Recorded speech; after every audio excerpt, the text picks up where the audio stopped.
Ya, halo pemirsa. Langsung dari studio IDX Channel Jakarta, saya Prasetyo Wibowo hadir dalam Market Review, program yang mengupas isu-isu penggerak ekonomi Indonesia. Dan kali ini kita akan membahas sektor dari industri plastik di Indonesia yang tengah mengalami penurunan permintaan di pasar domestik. Dan pemirsa, langsung saja kita mulai Market Review selengkapnya. Ya, Asosiasi Industri Olefin, Aromatik dan Plastik Indonesia atau INAPLAS menyatakan bahwa laju pertumbuhan permintaan hingga akhir tahun 2022 hanya akan mencapai sekitar 4,2% dan masih di bawah target 4,5%. Adanya permintaan yang menurun ini berkorelasi dengan survei Bank Indonesia terkait dengan indeks keyakinan konsumen yang juga mengalami penurunan.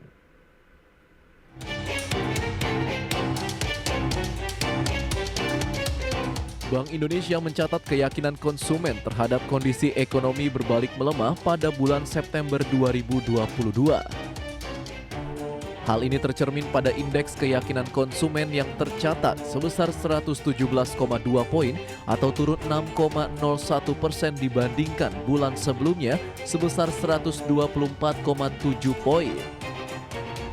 Namun demikian, IKK masih berada di zona optimistis yakni di atas 100 poin. Pelemahan ini mulai terlihat dengan adanya penurunan daya beli di masyarakat, terutama di kalangan kelas menengah ke bawah. Kalangan pelaku usaha yang tergabung dalam Asosiasi Industri Olefin, Aromatik dan Plastik Indonesia atau INAPLAS pun memandang laju usaha saat ini cukup berat yang dipicu adanya penurunan permintaan sejak pertengahan bulan September lalu. Sekretaris Jenderal INAPLAS Fajar Budiono mengatakan, lemahnya permintaan terhadap produk barang jadi plastik di pasar domestik merupakan efek bola salju dari lesunya daya beli masyarakat segmen menengah ke bawah. Bahkan, jika kondisi ini terus berlanjut, pelaku industri plastik akan mulai mengurangi produksi pada akhir bulan Oktober ini. Di update per September Oktober ini benar itu laju ini menurun, konsumsi juga demand lagi menurun. Ini per minggu ini kita cek pabrik-pabrik sudah full gudangnya untuk barang jadi kalau ini di 2-3 minggu tidak bisa deliver ke pasar, artinya mereka di pertengahan akhir bulan inilah mereka akan turunkan produksi. Jadi memang permintaan lagi lesu, jadi agak sepi di pasar. Sementara itu, para pelaku industri plastik dan barang jadi plastik juga telah menyiapkan sejumlah strategi guna mengantisipasi tren penurunan permintaan produk plastik, yaitu peningkatan fleksibilitas packaging, memperluas jangkauan di pasar online untuk produk makanan jadi dan beras, serta mengoptimalkan packaging di pasar jasa pengiriman barang. Jakarta, Riki Anwardi, IDX Channel.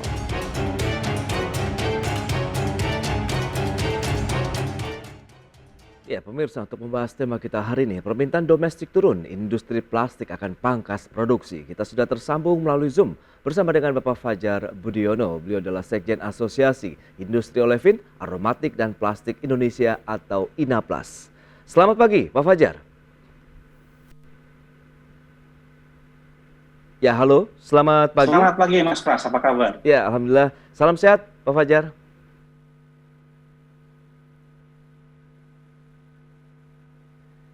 Baik, Pak Fajar, ini menarik kalau kita cermati dengan informasi yang baru saja kita sampaikan begitu, bahwa memang ada penurunan permintaan di pasar domestik untuk industri plastik di Indonesia. Tapi dengan kondisi saat ini, sebenarnya bagaimana kondisi dari industri plastiknya sendiri di tengah pemulihan ekonomi kita yang sedang bergeliat kembali, tapi Anda katakan memang ini ada penurunan permintaan dari produk plastik dan juga turunannya di dalam negeri.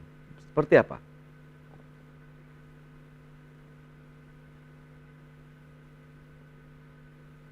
Ya, halo Pak Fajar.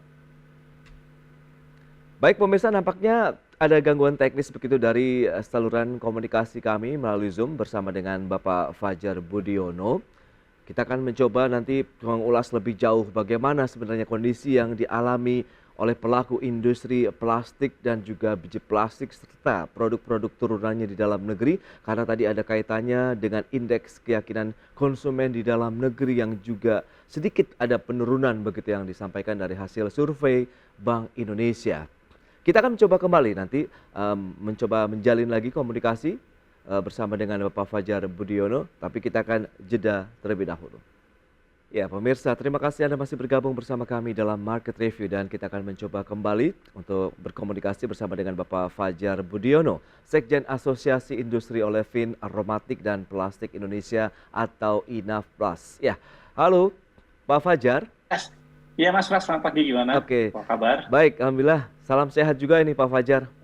Siap, terima kasih. Ya, baru saja disampaikan informasi begitu. Memang kondisi yang ada meskipun pemulihan ekonomi tengah berlangsung begitu ya di dalam negeri, geliat aktivitas ekonomi juga sudah mulai normal. Tapi Anda katakan begitu pada statement di awal, memang ada penurunan begitu. Sebenarnya bagaimana kondisinya saat ini yang dialami oleh teman-teman pelaku industri plastik di tanah air ini, Pak?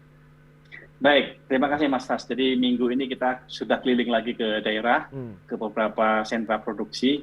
Kelihatannya barang-barang jadi di gudang itu sudah tidak bisa keluar lagi ke pasar, dengan numpuk. Nah ini kalau kita terus-teruskan, kemungkinan besar di bulan November, kita akan turunkan produksi, itu yang pertama. Kedua, yang barang-barang import, bahan baku plastik import dari yang transaksi Agustus, itu ada bertangan di bulan September, di mana oversupply sehingga harga turun, tetapi rupiah juga mengalami penurunan juga diinspirasi sehingga harga turun, tapi daya beli juga turun, tapi harga barang naik karena secara rupiah jadi agak naik, rupiah dari 15.000 jadi 15.000 lebih ini, jadi ada koreksi harga, ini memperparah permintaan pasar, itu yang pertama. Kemudian yang kedua juga musim hujan yang lebih cepat datangnya sehingga ada beberapa produk-produk tertentu yang sama sekali tidak bisa keluar dari gudang produk jadinya. Sehingga ini kita sudah kalkulasi ulang, kemungkinan besar bulan depan banyak sekali revisi dari penjualan dan revisi dari produksi. Kemungkinan besar kita akan turunkan utilitas untuk di konverter plastiknya. Begitu Mas Pras. Baik, tapi kalau kita lihat dari sisi penurunannya, dari permintaan yang dialami oleh pelaku industri plastik, seberapa besar penurunannya dan terjadi sejak kapan sebenarnya penurunan dari permintaan produk-produk plastik ini? Gejalanya sudah kita rasakan di kira-kira di pertengahan September kemarin. Ada beberapa aplikasi terutama untuk rigid packaging ya, kayak cup, air minum, kemudian botol-botol air minum, itu sudah mulai agak susah ininya transaksinya, sehingga mereka menurunkan produksi. Kemudian yang kedua juga pada saat harga masih tinggi, mereka deal di bulan Agustus itu barang jadi dan bahan baku masuk di sekitar pertengahan September, sehingga mereka cepat-cepat mau produksi, mau banding-bandingan harga, sehingga memperparah banyaknya pasokan, sementara demand juga lesu karena daya beli juga kelihatan sudah mulai agak menurun dengan adanya nilai tukar dan inflasi yang lebih tinggi dibandingkan bulan-bulan kemarin. Begitu Mas. Baik, November ini langkah yang akan diambil untuk mengurangi produksi, tapi Anda juga yakin tidak bahwa stok yang tersedia cukup melimpah saat ini yang Anda katakan tadi di gudang-gudang pabrik begitu, lantas bagaimana mereka bisa segera terdeliver kepada konsumen dengan kondisi permintaan yang sedang menurun ini Pak Fajar?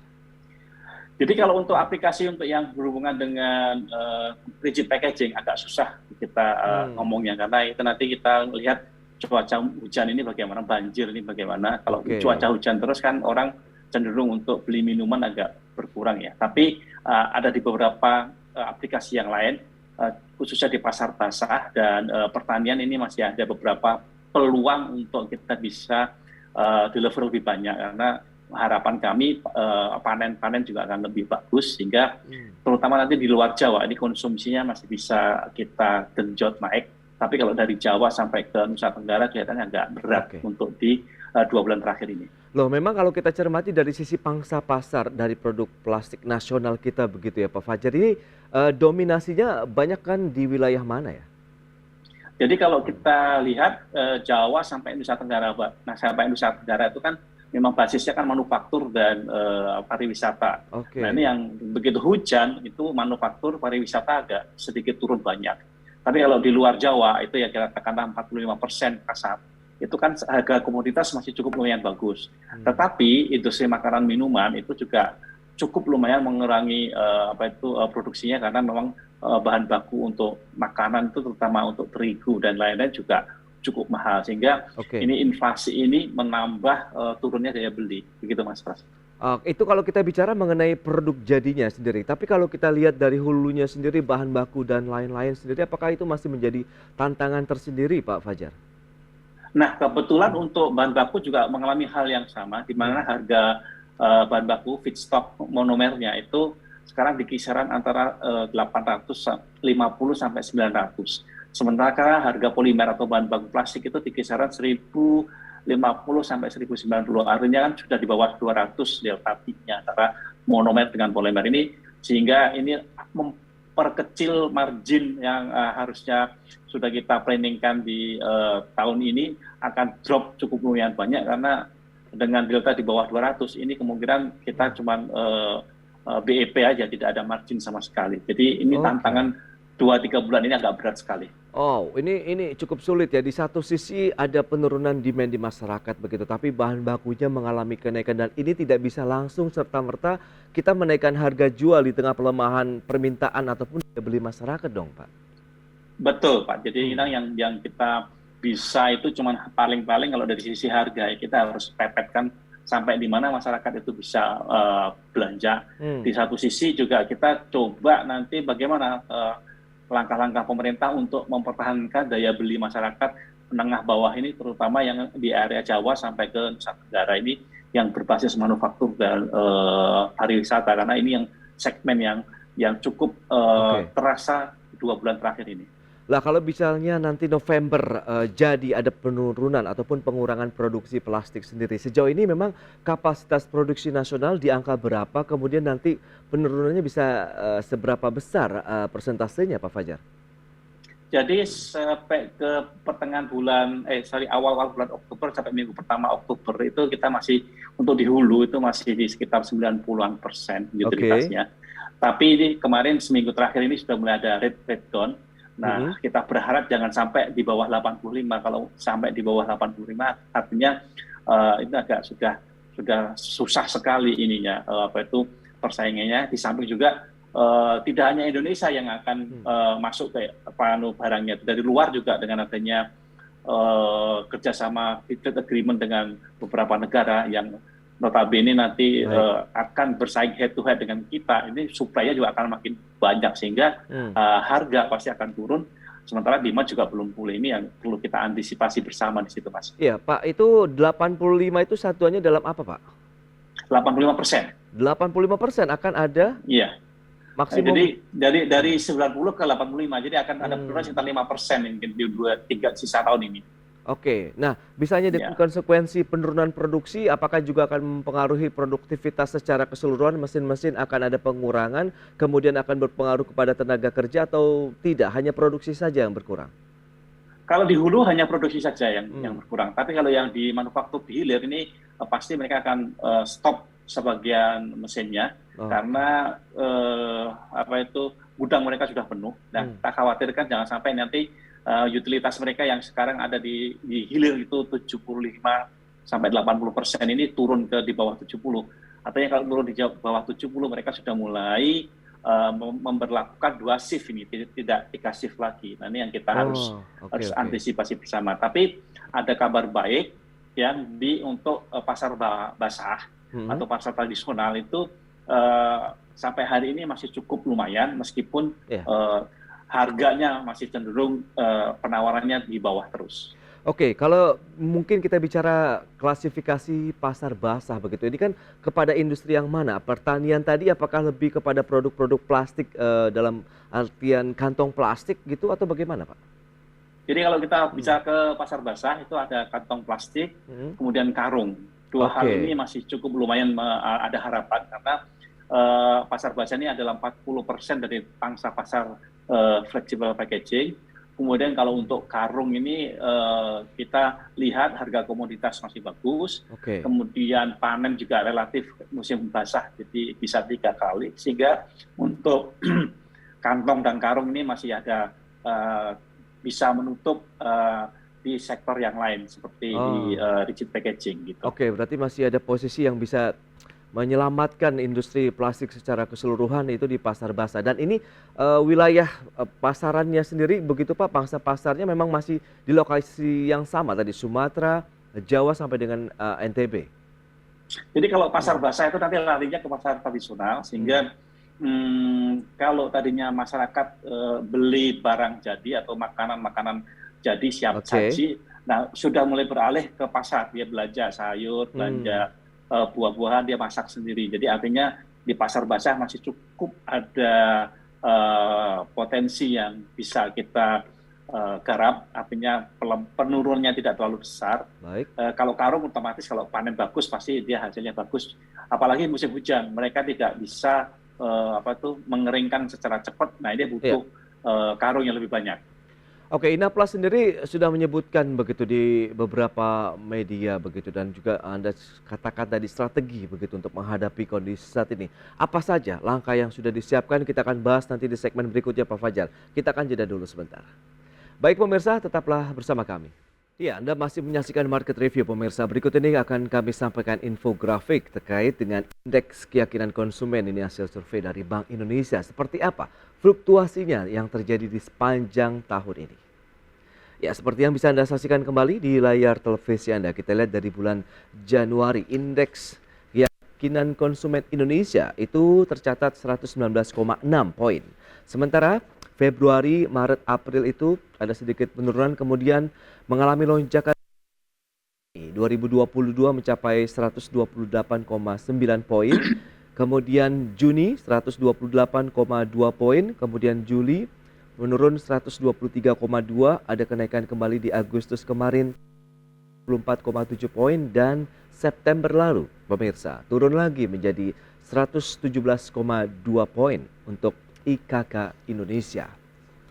Dan selanjutnya, strategi apa saja yang sudah disiapkan Inaplas ini dalam menghadapi penurunan permintaan di pasar domestik? Ya, yang pertama ada peningkatan fleksibilitas packaging, kemudian memperluas jangkauan di pasar online untuk produk, kemudian mengoptimalkan packaging di pasar jasa pengiriman barang. Ini menarik. Beberapa strategi ini apakah sudah matang begitu, tinggal implementasi atau apa? Kita akan langsung saja bahas bersama dengan Bapak Fajar Budiono, Sekjen Asosiasi Industri Olefin, Aromatik dan Plastik atau Inaplas. Ya, Pak Fajar, dengan kondisi tadi indeks keyakinan konsumen yang sedang ada penurunan begitu ya, survei dari Bank Indonesia, langsungkah ini berkorelasi dengan penurunan permintaan terhadap produk plastik di masyarakat begitu sejauh ini, Pak Fajar? Betul, jadi korelasinya di samping demand-nya turun itu disebabkan karena inflasi, juga karena daya beli yang turun. Kemudian yang ketiga ini adalah musim hujan yang beberapa kota sudah mulai ada banjir-banjir, sehingga orang kelihatannya akan fokus terhadap menghadapi musim penghujan dulu. Nah, kita lihat nanti kalau di musim penghujan ini sudah mulai terbiasa 1-2 minggu ke depan ini, mudah-mudahan sudah bisa dihadapi. Nah, orang akan belanja lagi. Nah, ini berkaitan dengan nanti bagaimana sih pasar packaging ini nanti kita garap.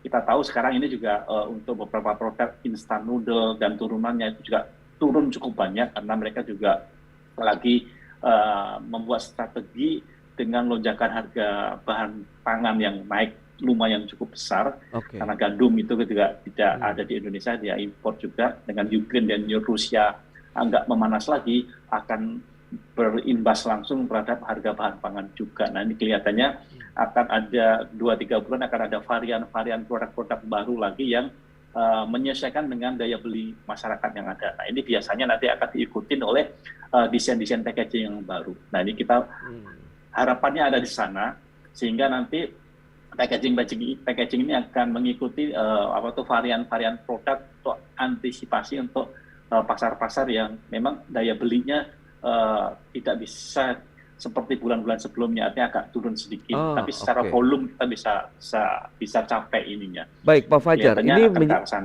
ya, berarti ini menjadi bagian dari salah satu strategi Inaplas begitu tadi, bicara mengenai fleksibilitas packaging, dan artinya apakah ini ada dari sisi ukuran yang mengecil atau bagaimana, Pak Fajar? Dua hal, pertama ukuran atau nanti ditambahkan bahan lain. Kalau di mie instan nanti bisa mix dengan bahan pangan lokal seperti tapioka atau yang lain. Kemudian untuk nanti di frozen food mereka juga pasti akan ada varian-varian baru yang menyesuaikan dengan daya beli. Kalau kita lihat kayak nugget segala macam ya mungkin mereka akan ubah komposisinya yang menyesuaikan dengan harga bahan baku sehingga nanti packagingnya juga akan berubah. Nah ini yang kita lagi tunggu, mudah-mudahan ini di bulan November ini akan ada terobosan-terobosan baru baik di makanan minuman maupun di packaging. Kemudian juga nanti otomatis kalau sudah ada varian baru itu nanti distribusinya juga akan membutuhkan packaging tertiary packaging atau packaging kemasan ketiga. Yang ada kemasan ada 3, kemasan yang berhubungan langsung dengan makanan, dan kemasan yang untuk mengemas makanan sudah dibungkus tadi, sama satu lagi kemasan untuk pengiriman. Nah, kemasan untuk pengiriman nanti relasinya terhadap pasar online, karena pasar online ini cukup lumayan bagus sampai hari ini masih tumbuh sehingga tertiary packaging ini masih cukup juga tumbuhnya. Jadi kalau kita lihat bubble wrap, plastic wrap, ya apalagi musim hujan kan butuh kemasan yang kedap air sehingga pada saat makanan di deliver itu sampai ke konsumen tidak basah, masih fresh. Nah ini pasar-pasar ini yang coba kita optimalkan nanti untuk di sertifikasi produk dengan menyesuaikan harga pasar baik itu nanti dari sisi ukuran maupun dari sisi desain yang menyesuaikan dengan harga pasar yang kondisinya lagi lemah sekarang ini. Oke, itu dia. Masuk yang kedua, jadi memperluas pasar juga yang kita tahu online juga sedang booming begitu ya di masa pandemi dan ini menjadi salah satu hal yang menguntungkan dengan menjadi salah satu alternatif ya yang menjadi penopang dari industri plastiknya sendiri. Dan berikutnya adalah optimalisasi ini dari jasa pengiriman barang. Ini apakah juga nanti bekerja sama dengan beberapa perusahaan logistik kah atau bagaimana Pak? Nah kita nanti biasanya kita akan keliling ke pasar juga, lihat bagaimana tren terhadap jasa-jasa online ini. Apalagi menghadapi musim hujan, ini kan nanti akan ada beberapa produk. Nah biasanya dengan harga turun, kemudian permintaan harga yang lebih rendah, biasanya kita ini akan berkah di teman-teman industri recycle plastik. Kita akan mix dengan produk-produk recycle yang lebih banyak untuk menekan cost, biasanya begitu. Apalagi tertiary packaging kan tidak direct langsung dengan produk makanan, sehingga kita berani berinovasi agak lebih berani untuk meluncurkan produk-produk yang lebih murah. Dan nanti kita lihat trennya ke arah mana. Delivery-nya antar pulau atau antar kota. Kalau antar pulau berarti kita memang harus recycle kontennya yang lebih bagus. Mixingnya juga akan lebih banyak virgin materialnya. Tapi kalau antar kota itu kita bisa lebih fleksibel lagi, lebih banyak recycle kontennya. Jadi ada yang diuntungkan, ada yang bertahan. Jadi tantangannya, dinamikanya ada di sana. Oke, itu dia. Tinggal meramu saja begitu ya. Bagaimana produk-produk tadi bisa menyeimbangkan dari sisi kinerja, kemudian yang pasti revenue bagi perusahaan, Pak Fajri. Yes. Oke. Ya memang kalau dari sisi volume itu kita tidak bisa kejar lagi, tapi dari sisi revenue kita bisa bikin produk-produk yang lebih bisa diterima pasar, terutama dari sisi harga dan dari sisi kualitas yang sekarang ini cenderung drop. Oke, dengan kita tahu produk primer kemudian sekunder yang juga sedang mengalami penurunan. Apakah yang masuk kategori tersier ini akhirnya juga bisa mendominasi dalam artian dari sisi volume kemudian kreativitas inovasi di sana? Betul. Jadi kemarin juga habis ada pameran Allpack di Kemayoran. Banyak produk-produk inovasi baru untuk terutama di kemasan yang tadinya kita tidak bayangkan itu akan ada, ternyata sekarang ada. Jadi plastic wrapping untuk tertiary packaging itu lebih banyak. Nah kalau ke tertiary packaging ini nanti akan inovasinya tambah banyak, mulai dari bubble yang kecil-kecil sampai bubble yang besar-besar seperti sebesar guling itu. Nah, nanti itu yang pasar-pasar itu yang akan lebih banyak. Jadi kan nanti ada pengiriman produk antar pulau itu akan lebih gampang. Baik, optimis dan harapan Anda berarti dengan kondisi yang ada begitu berarti ada inovasi, kemudian ada peluang di sana begitu di tengah kondisi yang ada. November diharapkan tidak ada pengurangan produksi dong Pak? November pasti akan pengurangan produksi karena kan kita harus delivery produk yang hasil Oktober dulu Pak. Jadi November itu pasti kemungkinan besar pengurangan produksi akan terjadi. Tapi kita berharap di Desember nanti bisa menutup kekurangan karena Desember ada momen liburan kan. Betul. Nah, ini momen liburan ini mudah-mudahan pariwisata bisa bangkit sehingga produk yang harusnya dikirim Oktober baru terdeliver di November Oke. otomatis November produksinya turun. Nah, nanti Desember kita bisa bayar kembali ininya, apa itu, misalnya bolong-bolongnya di situ. Itu dia upaya yang tengah dilakukan begitu ya, strateginya untuk bagaimana menyeimbangkan lagi begitu dari sisi demand dan supply yang ada di masyarakat terhadap produk plastik di tanah air. Baik, Pak Fajar, terima kasih banyak ini atas sharing Anda berikan, itu menjadi informasi yang menarik dicermati bagi pemirsa IDX Channel. Selamat melanjutkan aktivitas Anda kembali. Salam sehat, Pak Fajar. Terima kasih, salam sehat.